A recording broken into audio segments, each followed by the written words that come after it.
Welcome to strong dictation 5 second बाद शुरू होगा। Ready start.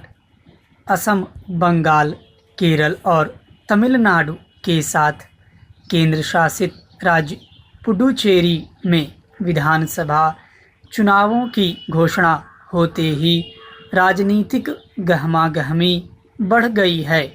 आने वाले दिनों में यह और तेज होगी। इसी के साथ कायम होगा विभिन्न राजनीतिक दलों के बीच आरोप प्रत्यारोप का सिलसिला। ऐसा होना स्वाभाविक है, लेकिन यह तो अस्वाभाविक ही है कि ऐसे विषय चुनावी मुद्दे बनते दिखें जिनका राज्य विशेष से कोई सीधा लेना देना न हो।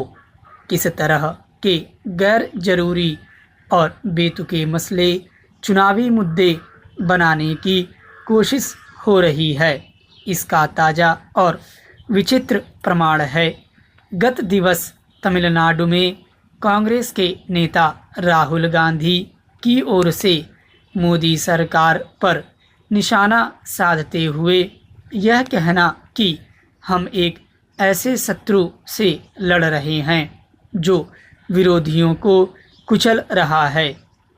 अभी तक यही कहा माना जाता रहा है कि राजनीतिक दल परस्पर विरोधी तो होते हैं, लेकिन वे एक दूसरे को शत्रु नहीं समझते। निस्संदेह राजनीतिक विरोधी को शत्रु की संज्ञा देना लोकतंत्र की धारणा के प्रतिकूल है, लेकिन राहुल गांधी न केवल इस धारणा को ध्वस्त कर रहे हैं, बल्कि यह भी कह रहे हैं कि जब हम कहीं अधिक शक्तिशाली अंग्रेजी सत्ता को हरा चुके हैं तो फिर मोदी सरकार क्या चीज़ है। वह मोदी सरकार की तुलना केवल अंग्रेजी शासन से ही नहीं कर रहे हैं, बल्कि उसे उसके जैसा दमनकारी भी रेखांकित कर रहे हैं। यह राहुल गांधी मोदी सरकार के कामकाज को तमिलनाडु के चुनावों में मुद्दा बनाना भी चाहते हैं, तो क्या इस हद तक जाएंगे। ऐसा लगता है कि वह राजनीतिक मर्यादा की हर हद को लांघने पर आमादा हैं। राज्यों के चुनावों में तो राज्य के मसले ही चुनावी चर्चा के केंद्र में होने चाहिए, ताकि जनता उनके आधार पर ही मतदान का फैसला कर सके। जब स्थानीय क्षेत्रीय मसले चुनावी मुद्दा नहीं बन पाते, तो इससे मतदाता उन आधारों पर मतदान करने से वंचित होते हैं जो उन्हें कहीं अधिक प्रभावित करते हैं। कायदे से विधानसभा चुनावों में राजनीतिक दलों और साथ ही उनके प्रत्याशियों को स्थानीय क्षेत्रीय मुद्दों पर विशेष ध्यान देना चाहिए, लेकिन इधर यह देखने में आ रहा है कि वे ऐसा करने से बचते हैं। यह कोई अच्छी स्थिति नहीं कि राजनीतिक दल अपनी सुविधा से चुनावी मुद्दों का निर्धारण करने में सफल हो जाएं और इस क्रम स्थानीय महत्व के मसलों की अनदेखी कर दें। विधानसभा चुनावों में जितना जवाबदेह सत्ता पक्ष को बनाया जाना चाहिए, उतना ही विपक्षी दलों को भी। पक्ष विपक्ष के विधायक भी जवाबदेह बनने चाहिए। इसका कोई मतलब नहीं कि विधानसभा चुनाव उन मुद्दों पर लड़े जाएं जिन पर आम तौर पर लोकसभा के चुनाव लड़े जाते हैं। चेंज टीकाकरण अभियान के दूसरे चरण के पहले दिन प्रधानमंत्री के खुद टीका लगवाने से निस्संदेह इसे लेकर लोगों में बनी हिचक कुछ टूटेगी विराम। कुछ राज्यों में कोरोना के मामले फिर से बढ़ने शुरू हो गए हैं। चिकित्सक लगातार जोर दे रहे हैं कि लोगों को टीकाकरण अभियान में आगे बढ़कर हिस्सा लेना चाहिए। इससे प्रतिरोधक क्षमता बढ़ेगी और कोरोना का चक्र तोड़ने में काफ़ी मदद मिलेगी। मगर अब भी बहुत सारे लोग इस टीकाकरण अभियान को शक की नज़र से देखते आ रहे हैं। दरअसल जब टीकाकरण अभियान शुरू हुआ था तब कुछ विपक्षी राजनीतिक दलों ने इसके प्रभाव को लेकर शक जाहिर किया था। उनका कहना था कि इन दोनों टीकों का सिर्फ 2 चरण का परीक्षण पूरा हुआ है। इनके तीसरे चरण के परीक्षण के लिए पूरे देश को दांव पर नहीं लगना चाहिए। मगर टीका बनाने वाली कंपनियां और तमाम चिकित्सक भरोसा दिलाते रहे कि इन टीकों का कोई दुष्प्रभाव नहीं होगा। फिर भी बहुत सारे लोगों का इस पर भरोसा नहीं बन पा रहा था।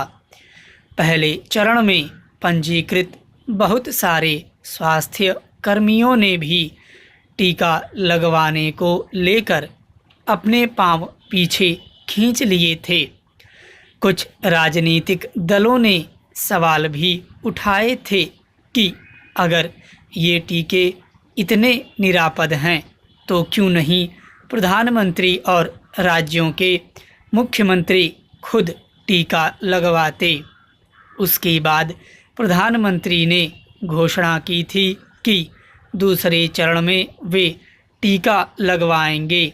उनके साथ राज्यों के मुख्यमंत्री, मंत्री, सांसद, विधायक भी टीका लगवाएंगे। इस क्रम में दूसरे चरण के पहले दिन बिहार और ओडिशा के मुख्यमंत्रियों ने भी टीके लगवा लिए।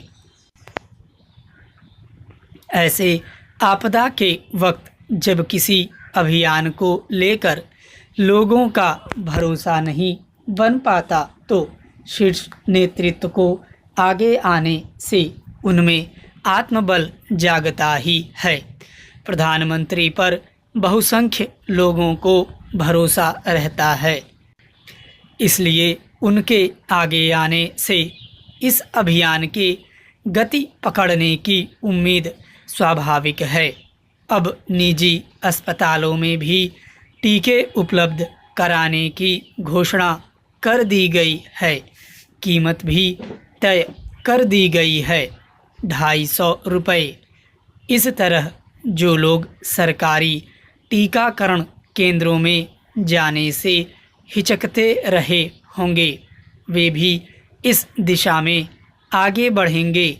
जो भी पैसे खर्च करके टीका लगवा सकते हैं वे भीड़ भाड़ से बचने के लिए निजी अस्पतालों की सेवाएं लेना बेहतर समझेंगे।